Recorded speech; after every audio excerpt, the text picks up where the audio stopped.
Captain Jack Morrison ran his hand along the dented control panel of the U.S. Odyssey.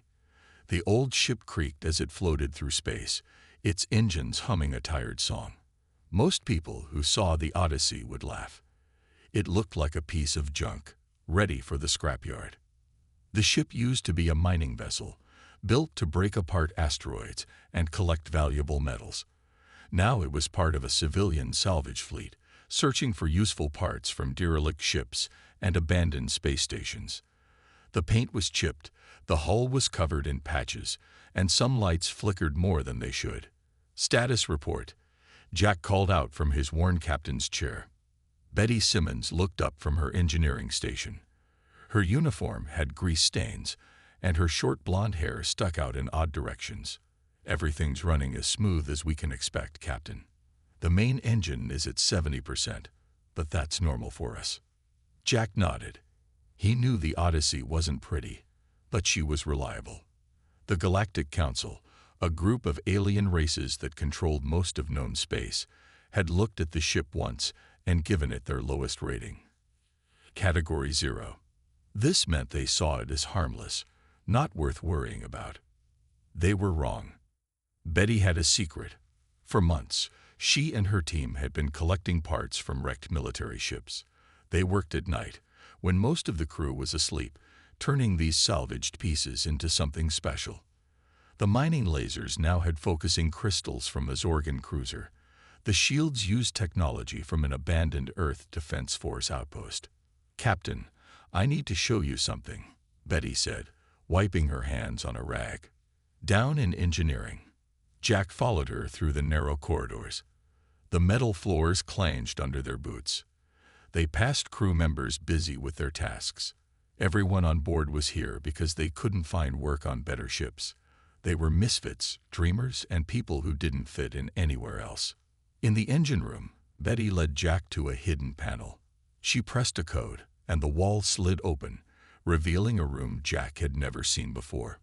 "What is all this?" he asked, eyes wide. Betty grinned. "Our insurance policy." The room was filled with advanced technology. Military-grade power cells lined one wall.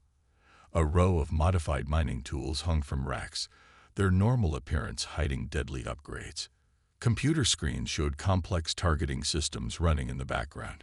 "I've been working on this with a few trusted crew members," Betty explained. Tom Baker helped with the weapons. Lisa Carter programmed the navigation upgrades. We wanted to be ready. "Ready for what?" Jack asked, though part of him already knew the answer. "War's coming, Captain. The Krendar Empire is moving toward human space. They destroy everything in their path. When they come, they'll see our Category 0 rating and think we're an easy target." Jack touched one of the modified mining lasers. It looked the same on the outside, but he could feel the power humming within it. "This is why you asked for all those extra salvage runs." "Yes, sir. We needed the parts. And the practice." A beep from Jack's communicator interrupted them. It was Steve Williams, the tactical officer. "Captain, you should get back to the bridge. We're picking up some unusual energy readings." Jack and Betty exchanged a look.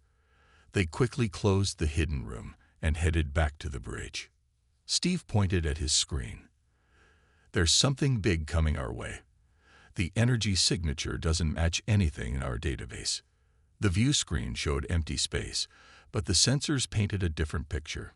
Multiple large objects were approaching at high speed. "How many?" Jack asked. "At least 50, Steve replied. "They're in attack formation." Jack sat in his chair, his mind racing. The Odyssey was alone out here, far from any help. If these were hostile ships, they would have to rely on Betty's secret preparations. "Betty," he said quietly, "I think it's time to see if your insurance policy works." She nodded and began typing commands into her console. Around the ship, systems started coming online that shouldn't exist on a mining vessel. The crew didn't know it yet, but the Odyssey was about to show the galaxy that appearances could be deceiving. In the distance, the first alien ships became visible. They were massive, sleek, and covered in weapons. The Krendar Armada had arrived. "All hands to battle stations," Jack announced. This is not a drill. The forgotten vessel was about to become unforgettable. The Krendar ships filled the view screen like a storm of metal and death. Each warship was 5 times bigger than the Odyssey, covered in spikes and weapons that glowed with deadly energy. They moved in perfect formation, spreading out to surround the lone human vessel. Steve Williams sat at his tactical station, his hand shaking slightly as he counted the enemy ships. 52 Krendar warships confirmed, Captain. They're forming a sphere around us. Jack Morrison leaned forward in his chair. "Open a channel. Let's see what they want." The main screen flickered, and a face appeared. Admiral Tara Johnson of the Krendar Empire stared at them with 4 cold black eyes. Her blue skin was covered in battle scars, and her uniform displayed dozens of medals from conquered worlds. "Human vessel," she said, her voice like grinding metal. "You will surrender immediately. Power down your engines and prepare to be boarded." Jack stood up straight. "This is Captain Jack Morrison of the U.S. Odyssey. We're on a peaceful salvage mission. We have no quarrel with the Krendar Empire." The Admiral's laugh sounded like breaking glass. "Peace is for the weak. Your species has spread too far. Today we begin your extinction." She glanced at something off-screen. "Category 0 vessel. Mining equipment only. No weapons detected." She waved a clawed hand dismissively. "Destroy them." The channel closed. Red lights flashed across the bridge as alarms screamed. "They're powering up weapons," Steve shouted. "All ships are targeting us." Betty Simmons' fingers flew across her console. "Captain, permission to activate our upgrades." Jack nodded. "Do it." Betty pressed a sequence of buttons. Throughout the ship, hidden panels opened. Mining lasers transformed, their emitters glowing with new energy. The cargo bay doors split apart, revealing missile tubes made from modified drilling equipment. Shields flickered to life, using technology no mining ship should possess. "What in the stars?" Steve stared at his tactical display. "Captain, where did we get shield generators?" "Ask Betty later," Jack replied. "Right now, I need targeting solutions." Lisa Carter, at the navigation station, spoke up. "Captain, I've been mapping this sector for weeks. There's an asteroid field 3 clicks to starboard. If we can reach it, I can use the terrain to our advantage." "Plot a course," Jack ordered. "Steve, as soon as they fire, activate our point defense." The Krendar ships glowed brighter as they prepared to unleash their weapons. Admiral Johnson watched from her flagship, already thinking about her next conquest. In her mind, the battle was over before it began. "Fire," she commanded. Hundreds of energy beams lanced through space toward the Odyssey. The small ship should have been vaporized instantly. Instead, something impossible happened. The mining vessel's shields flared to life, deflecting the deadly barrage. "What?" Admiral Johnson leaned forward. "Scan that ship again." Betty grinned as her jury-rigged shields held. "Return fire, Captain." "Not yet," Jack said. "Lisa, get us to those asteroids." "Steve, prepare countermeasures." The Odyssey's engines roared to life with surprising power. The ship darted forward, weaving between energy blasts that would have destroyed a small moon. The Krendar gunners couldn't believe their targeting systems. No mining vessel should move like that. "Admiral," one of her officers reported, "the human ship is not what it appears. I'm detecting military-grade shielding and engine modifications." Admiral Johnson slammed her fist on her command chair. "Impossible. Our intelligence reports were clear. It's a Category 0. As the Odyssey raced toward the asteroid field, John Collins worked the modified drilling equipment. The massive plasma drill, designed to cut through solid rock, now pointed outward like a spear. "Drill is ready, Captain," John reported. "It's never been used as a weapon before, but Betty says it should punch through their armor."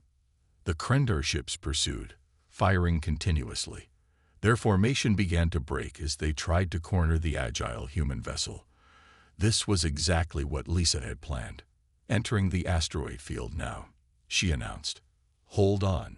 The Odyssey plunged into the maze of floating rocks. Behind them, several Krendor ships collided with asteroids they hadn't seen coming. Explosions lit up space as the alien formation fell apart. Ellen Rodriguez, monitoring communications, called out, "Captain, I'm intercepting their command signals." They're confused. They can't understand how we're still alive. Jack allowed himself a small smile. Good.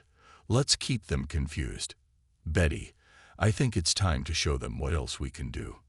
With pleasure, Captain, Betty replied, preparing to unleash the full power of their hidden arsenal. The battle had just begun, and the ship no one feared was about to change everything. The Odyssey twisted through the asteroid field like a dancer. Its hull scraped against floating rocks, but the shields held strong. Behind them, Krendor ships struggled to follow, their larger size working against them. Jack Morrison watched the tactical display. Betty, what else have you got for us? Betty Simmons smiled and pressed a red button on her console. The mining lasers along the ship's hull began to change. Metal plates shifted, revealing crystal focusing arrays. What once was simple drilling equipment now glowed with deadly purpose.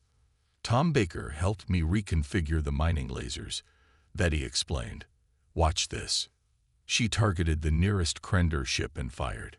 A brilliant green beam shot out, 10 times more powerful than any mining laser should be. It struck the alien vessel's shield, burning through in seconds. The beam continued, cutting into the ship's armor like a hot knife through butter. The Krendor ship spun out of control, venting atmosphere and debris. Direct hit, Steve Williams called out. Their shields couldn't handle it. Tom Baker's voice came over the intercom from his position in the laser control room. Captain, we've got enough power for about 20 more shots like that. After that, the crystals will need to cool down. Jack nodded. Make them count, Tom. Admiral Johnson watched in disbelief as her warship exploded. All ships, concentrate fire. Destroy that vessel at any cost. But the Odyssey was no longer where they expected. Lisa Carter had plotted a course that used the asteroids as cover, popping out just long enough to fire before disappearing again. Cargo bay doors opening, Betty announced, launching missiles. From the belly of the Odyssey, 6 objects shot out. They looked like standard mining charges, the kind used to break apart large asteroids. But Betty and her team had modified them with guidance systems and enhanced explosives. The missiles weaved through space, avoiding defensive fire. They struck 3 different Krendor ships simultaneously. The explosions were spectacular, far beyond what mining charges should produce. How? Admiral Johnson demanded. How is this possible? Her science officer checked the readings again. Admiral, that ship, it's not just modified. It's been completely rebuilt from the inside. The outer hull is the same, but everything else has been replaced or upgraded. John Collins operated the main plasma drill like a sniper rifle. The massive tool, designed to bore through planets, now served as their primary weapon. He targeted the engine section of a Krendor cruiser and fired. The plasma beam was impossibly bright. It punched straight through the alien ship's shields and armor, hitting their reactor core. The resulting explosion took out 2 other ships nearby. Beautiful shot, John, Betty cheered. Ellen Rodriguez continued monitoring enemy communications. Captain, they're panicking. They're calling for reinforcements, but the nearest fleet is hours away. Lisa checked her navigation charts. We've got them right where we want them. The asteroid field is funneling them into tight groups. They can't use their superior numbers effectively. Jack stood up, studying the battle. The once mighty Krendor formation was in chaos. Ships collided with asteroids and each other. Their weapons fired wildly, hitting more rocks than their target. Time to press our advantage, he decided. Betty, can our shields handle a direct assault? Betty checked her readings. For about 5 minutes, yes. The magnetic containment fields from our mining equipment weren't designed for this, but they're holding for now. That's all we need. Lisa, take us out of the asteroid field. Let's show them what happens when you underestimate humans. The Odyssey burst from the asteroids like a hawk diving at its prey. The mining lasers fired in rapid succession, each beam finding a weak point in Krendar armor.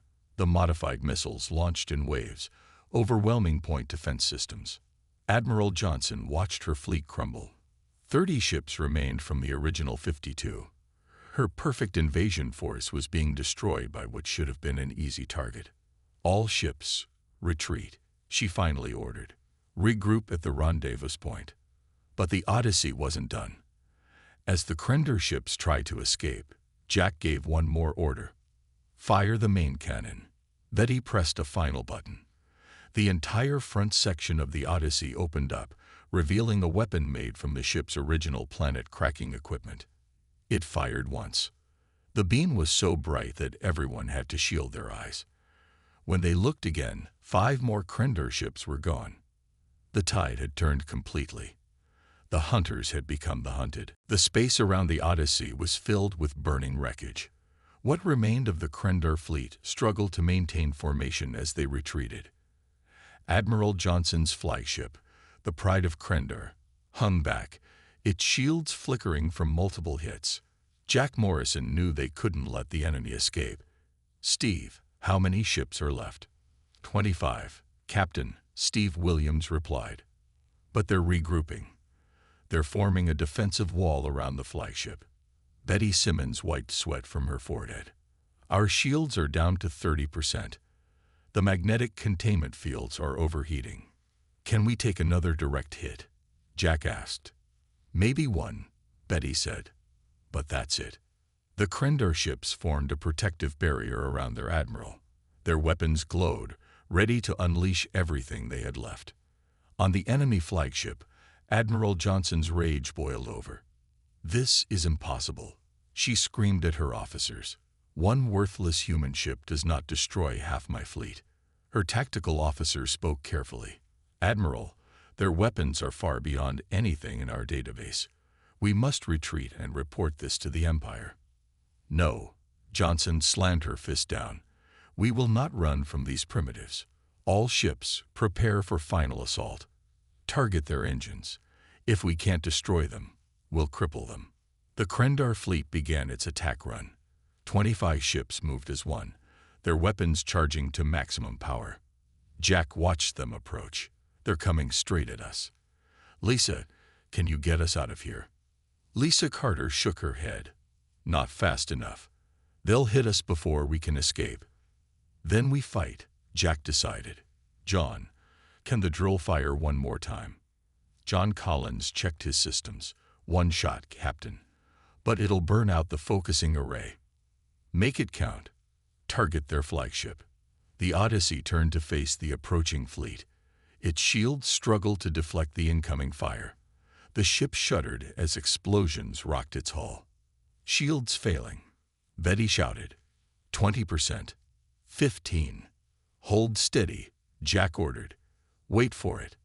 The Krendar ships closed in, convinced of their victory. Admiral Johnson leaned forward in her chair, watching the human vessel's shields flicker and die. "Fire," she commanded.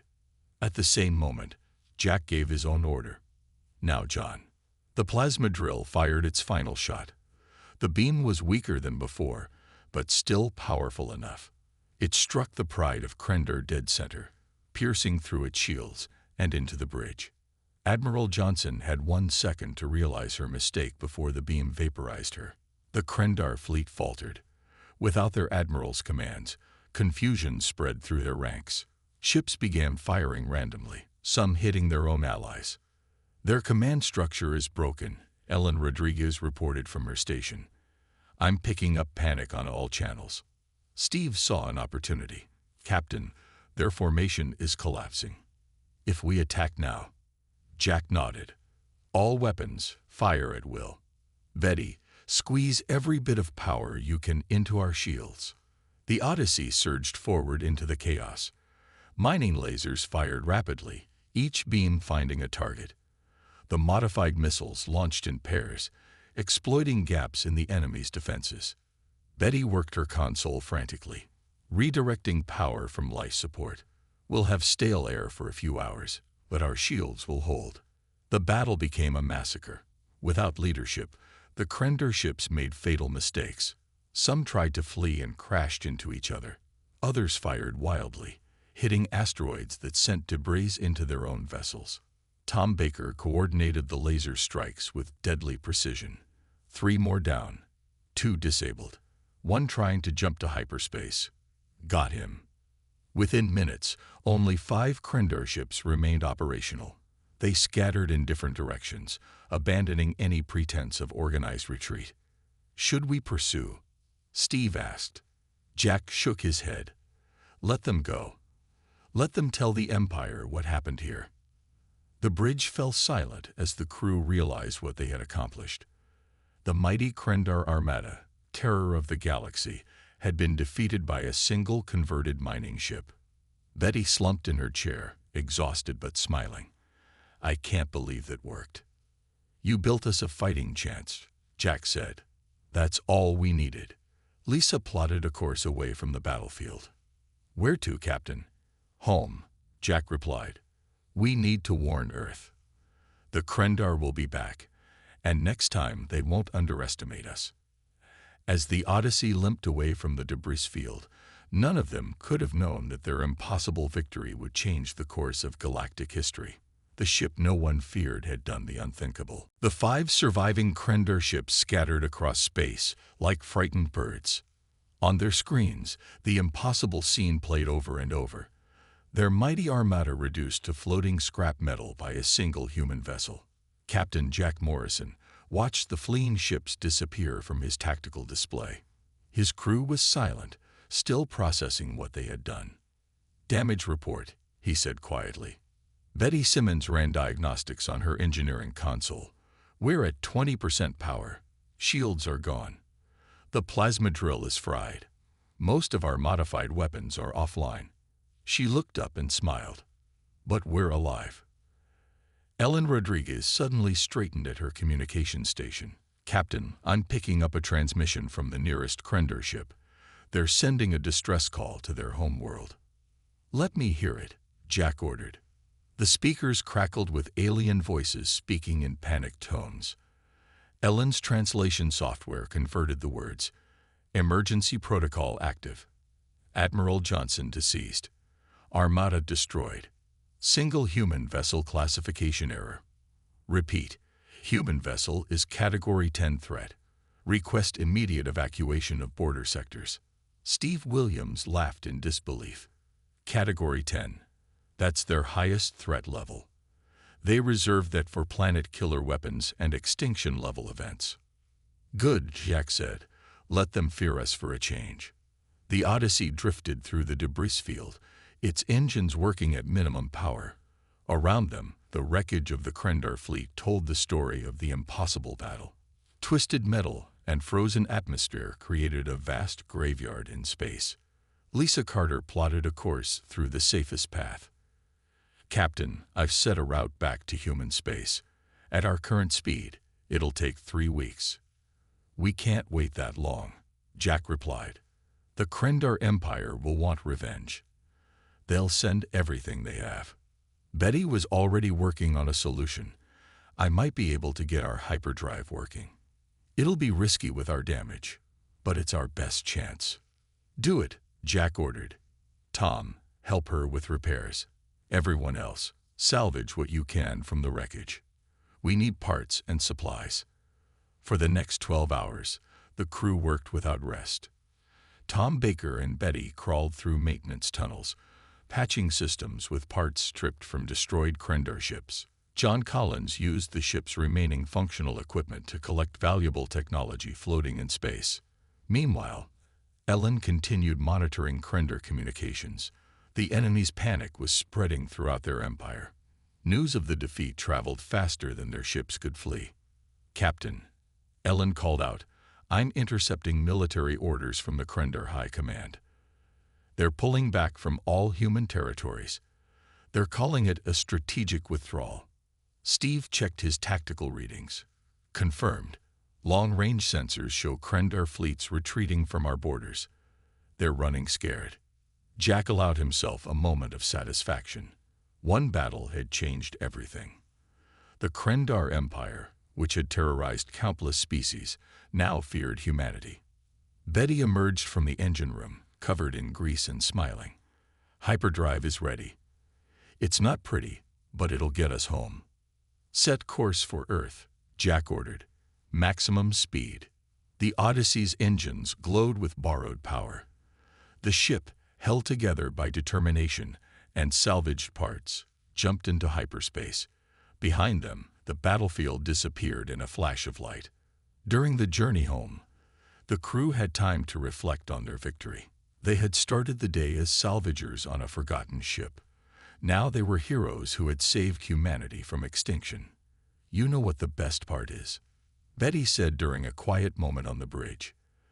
They thought we were harmless because we looked weak. They never bothered to look deeper. Jack nodded. That's always been humanity's advantage. We adapt. We innovate. We turn weakness into strength. The hyperspace journey continued, carrying them toward Earth and a future that had been completely rewritten.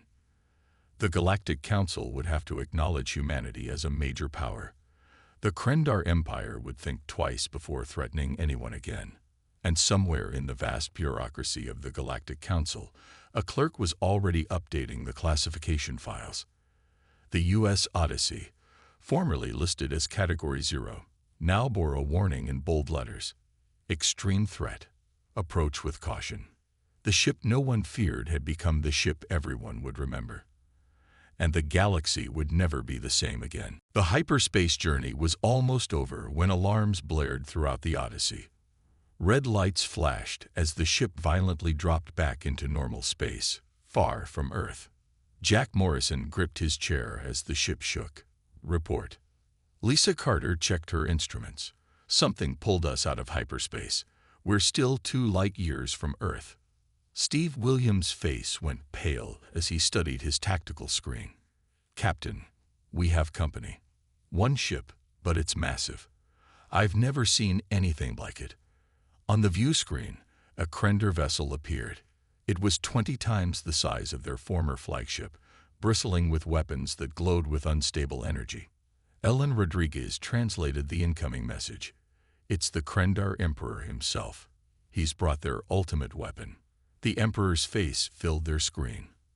Unlike Admiral Johnson, he showed no arrogance, only cold determination. Humans, he said, his voice deep and measured. You have proven more dangerous than we anticipated. This ends now. Jack stood tall. We defeated your Armada. We'll defeat you too. The Emperor's expression didn't change. No, you defeated ships. I bring something different. He gestured to someone off-screen. Behold our gravitational bomb. It creates a miniature black hole that will consume your ship and everything within a light year. Betty Simmons quickly analyzed the readings. Captain, he's not bluffing. That weapon could destroy entire solar systems. Can we fight it? Jack asked. Our weapons can't penetrate their shields, Steve reported. And we're still damaged from the last battle. The Emperor continued. You have 1 minute to surrender. Otherwise, I will activate the bomb and end your species' threat forever. The bridge fell silent. They had come so far, achieved the impossible, only to face annihilation at the last moment. John Collins suddenly spoke up. Captain, the plasma drill. It's damaged, but I might be able to overload it for one massive shot. That would destroy us too, Betty warned. Jack's mind raced. They needed a miracle, something the Krendar wouldn't expect. He looked at Lisa. Can you plot a course directly at their ship? Lisa's eyes widened. You want to ram them? Not exactly. I have an idea. Jack turned to Anna Davis, their pilot. Remember that emergency thruster trick you showed us during training? Anna nodded slowly. The waste heat vents, but that was just for fun. I've never tried it in combat. 30 seconds, the Emperor announced. Jack outlined his plan quickly. The crew stared at him in disbelief, but they had no better options. "Do it," he ordered. The Odyssey surged forward, heading straight for the Emperor's superweapon. The massive ship's point defense systems activated, firing thousands of energy beams at the approaching vessel. "Shields failing," Betty shouted. "We won't make it." "Wait for it," Jack said calmly. The Emperor watched their approach with satisfaction. "Foolish humans, you choose death over surrender." At the last possible second, Jack gave the signal. "Now, Anna." Anna activated the emergency thrusters made from waste heat vents.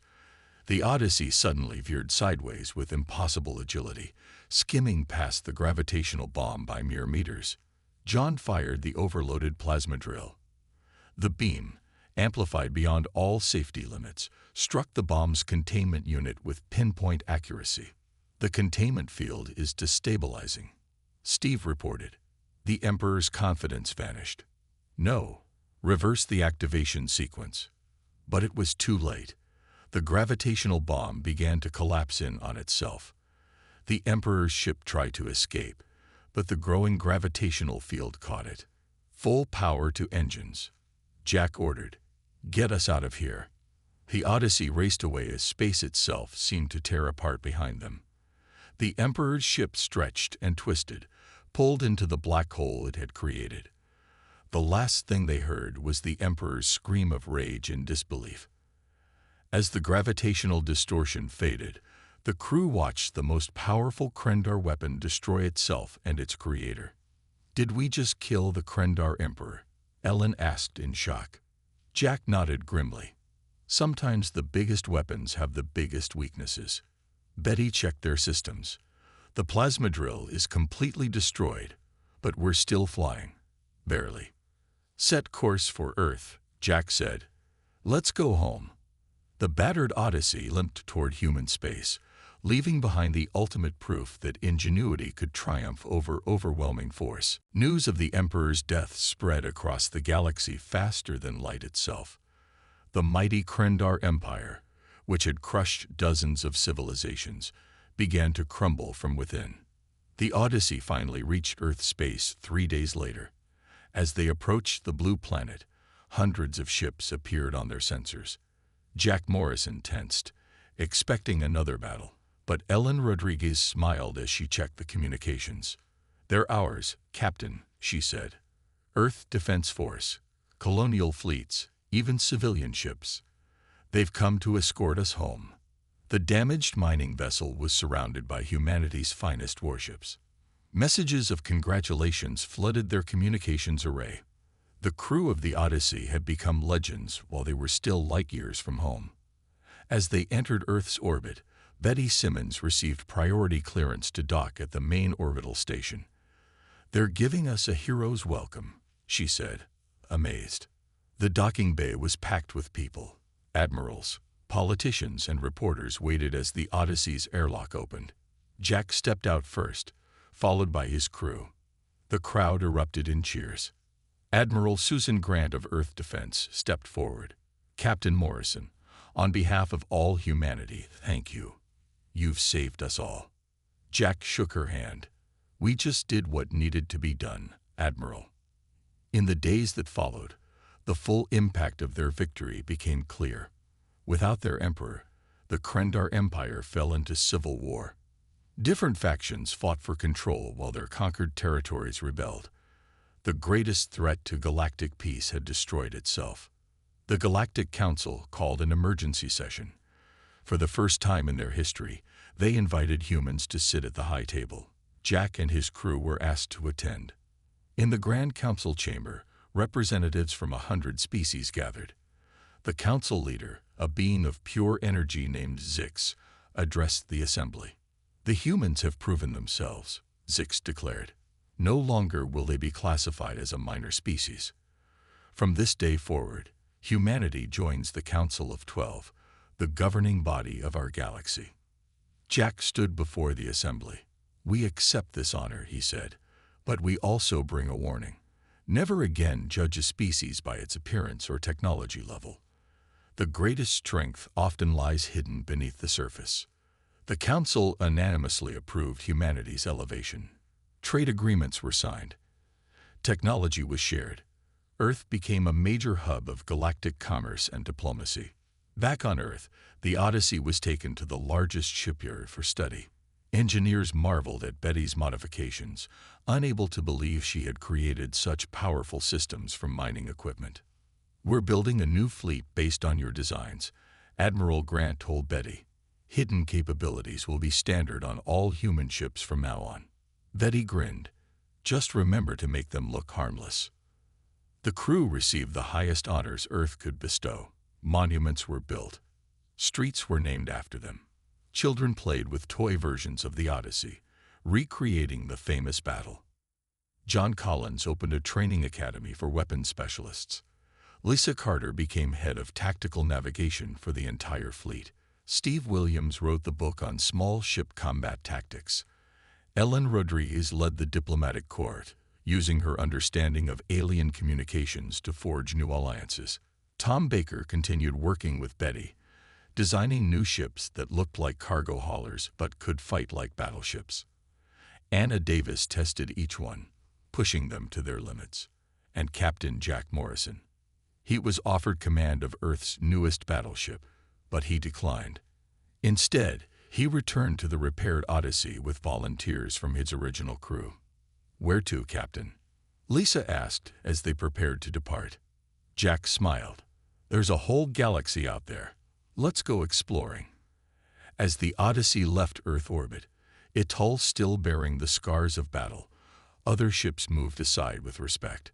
The vessel that had changed history was heading back to the stars. In the Galactic Council archives, the official record of the battle was updated one final time. Under the heading Lessons Learned, someone had written, "Never underestimate the ingenuity of a species that can turn mining tools into weapons and impossible odds into victory." The ship no one feared had become the ship that saved the galaxy. And somewhere in the vast expanse of space, new adventures waited for the crew of the Odyssey. 1 year later, the galaxy had changed forever. The story of the Odyssey was told on every inhabited world.